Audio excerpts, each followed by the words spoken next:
Good afternoon, and welcome to the DFS Army YouTube channel. I'm Razzle11, and you can find me on X at Razzle11Grinds. Here to take a look at some pitching and the overall matchups for today, the 16th of October. We do have the two games. We have Game 3 in the NLCS and Game 4 in the ALCS. We have some interesting matchups here this evening. Just a reminder, I will be looking at DraftKings as that is where a majority of my action is. And I've said it before, during the postseason, most pitchers can be used on FanDuel as well. We're not targeting the quality start bonus as much, even though it is really important to get it if we do have the chance at it. We could have that chance tonight, but I'm not completely sold on it. We also have some question marks with one of the teams and their pitching plans. So let's just kind of get into it and get an idea of where we're looking at for tonight. First game, Milwaukee, LA. 5:08 start time in Central Time. Looking at, a 3:08 start time in California. A little earlier than you're used to. I kind of want to look into what some of the shadow issues were in LA, or the timing wise, because that can play into this matchup quite a bit, to be honest. Glass now on one side, up 2-0, getting free reign to just let him be him. One postseason start so far, 2 postseason appearances.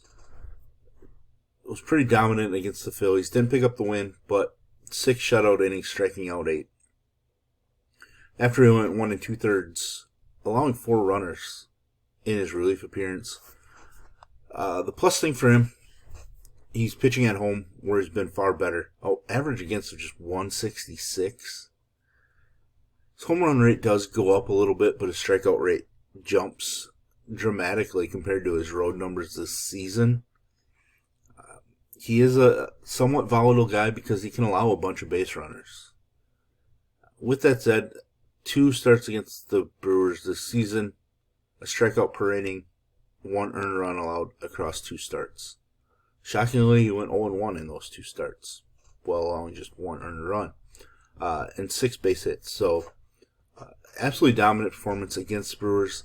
Brewers' offense looks lethargic, but we said that same thing about Toronto going into yesterday's game, and then they absolutely exploded against a pretty decent pitcher in George Kirby.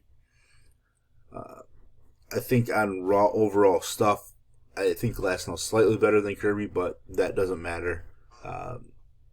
Kirby just looked pedestrian against the Blue Jays yesterday. Do I think the Brewers wake up and pull a Toronto Blue Jays in this spot? I don't believe so, but offenses just randomly wake up when their back's against the wall. I do expect Milwaukee to put some of their best at-bats together tonight, just because they have to stay focused and in it longer. If they can get to the bullpen earlier, say they rack up pitch count on Glasnow, who's certainly capable of racking up pitch count. Similar to Blake Snell is certainly capable of it, but they just kind of let him get through everything.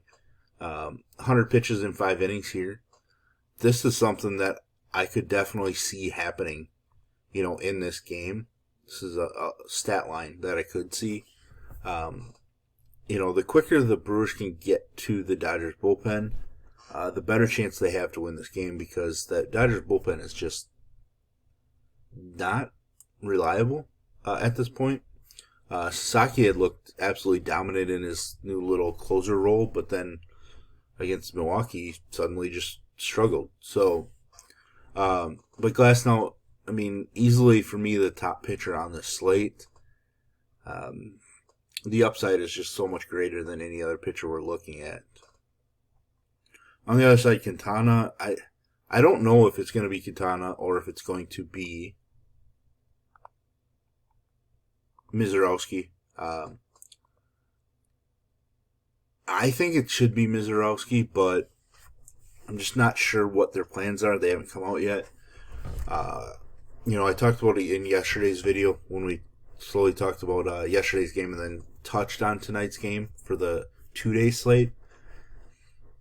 If they go Mizorowski, or if they go with a left-handed opener, I don't think that they're going to follow that with Quintana. So if they open with Ashby, I assume it's to go to Mizorowski.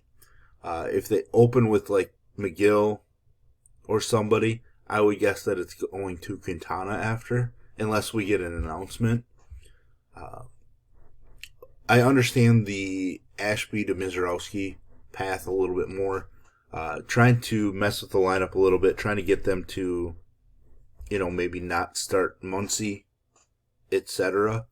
I don't think it works as well in this series as it did against the Cubs when they were trying to mess with the Michael Busch inclusion at the top. They started Justin Turner the one game because of it.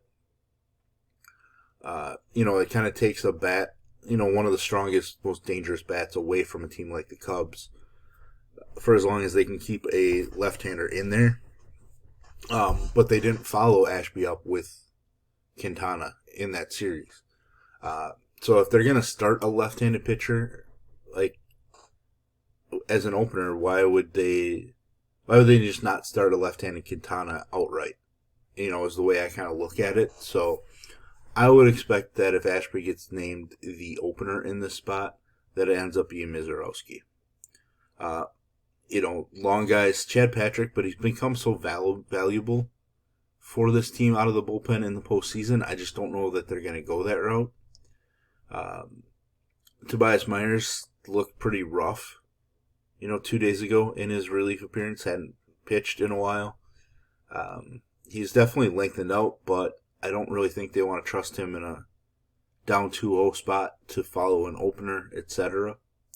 DL Hall must be on the IL yet, is my guess.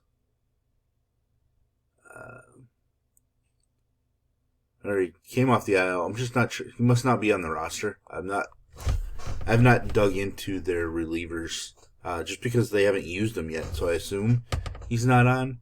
But let me try to bring that up. But they just don't have, like, Jared Koenig's the other left-handed pitcher out in the bullpen right now. And, I mean, he's fine. Like, he's been used by the Brewers a lot this season. But he does show some kinks at times.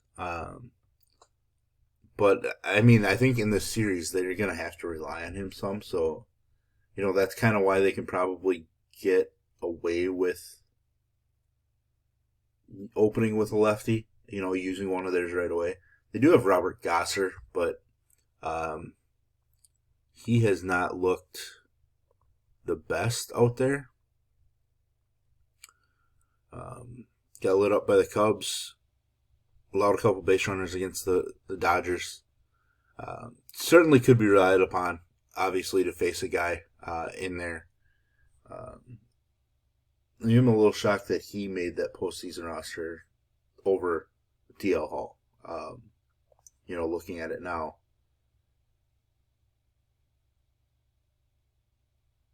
Nick Mears not being on there. He was replaced by Tobias Myers, but then something with their broadcast made it seem like they lost him, like he is dealing with some sort of injury for this round. But I just think for the Brewers' backs against the wall, you have to get the ball to Mizorowski. Obviously, he's super volatile. Like, he can have rough performances, walks, etc. But when he's on, like, he's filthy and dominant. And he's been lengthened out to over 100 pitches. He threw 108 pitches in this start. They're going to need that. Games 3, 4, and 5 are all consecutively. So, they don't have the ability to bring back Freddie Peralta really quick. Like, if they wanted Peralta to pitch Game 5, he'd pitching on 3 days rest. So Game 5 is basically set up for Quinn Priester to make his second start. Which means they have this game and Game 4 to figure out. So it really has to be Quintana in one and Mizorowski in the other at this point. So we're waiting to hear what the Brewers are going to do in that spot. I know it's a lot of time spent on this game, but I think that's the most unique scenario and situation to try to figure out. Now we're moving on to Toronto, Seattle. We get Luis Castillo, who's at his best when pitching at home. Like, he's just far better than when he is on the road. He looked pretty decent in the series against Detroit. Walks were an issue here, but he actually looked good. And then got the win in the marathon game at the end. 2 starts against Toronto this year, not good at all. Biggest thing for me is he's just not a strikeout guy, and he's taking on a team that just doesn't strike out. Now, he's almost a strikeout per inning at home. It's kind of weird. Like, I get it. He had one game where he struck out 10. He had another game where he struck out 8. He had 3 games where he struck out 7. So that's 5 starts of 7+. In his other 27 starts, he struck out 6 or less guys. So he doesn't bring K upside, and then Toronto just doesn't strike out all that much. Now, obviously, Toronto could be striking out a little bit more, and they're not in the postseason. I haven't updated it from last night's game. 40 strikeouts in 7 games, so less than 6 strikeouts per game. Toronto's just not striking out. So he just has to get away with contact. Certainly possible because he's done it, but also it's certainly volatile here where a bunch of hits. It's just not a great spot for me. The other side of things just doesn't feel like a great spot either. Max Scherzer. Finished the season out really roughly. His last start was not very good. Last 2 starts, not very good. 4+ runs allowed in 5 of his last 6. Prior to that, he actually put in a stretch where he was decent. So, like, as much as I want to believe in Max Scherzer and the pitcher that he's been for much of his career, it's tough to see a 41-year-old, I think he is, Max Scherzer at the end of his career, especially when his stuff just isn't as strong. K rate's best on the road, gives up fewer home runs on the road, but just gives up more runs, more walks are probably the biggest issue for him. It's tough. I mean, Toronto's back against the wall. Can Scherzer turn back the hands of time a little bit? I'm sure there's a potential. He did it in July against Detroit. Still gave up 3 runs, but struck out 11 in 7 innings. So he's capable of doing something like that this season.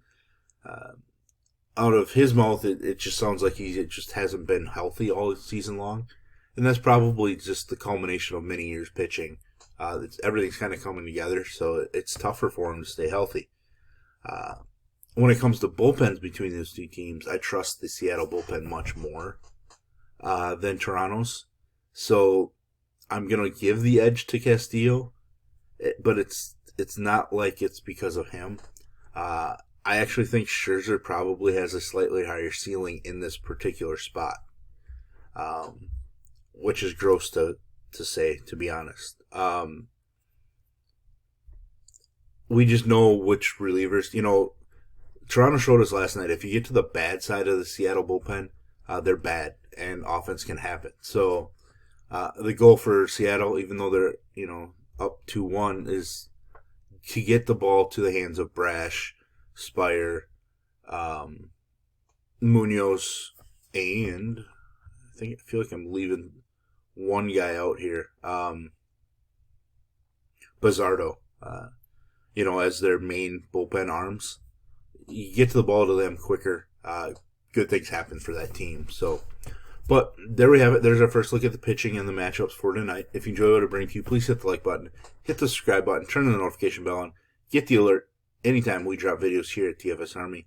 If you want to join us, get access to our coaches, tools, sheets, Discord, etc., I will drop links in the description below. You can use promo code RAZ, that's R-A-Z, for 10% off monthly. And I will drop a link to our merch store. You can check out my hoodie, some of the other designs. Get yourself some of that apparel. And as always, best of luck, everybody.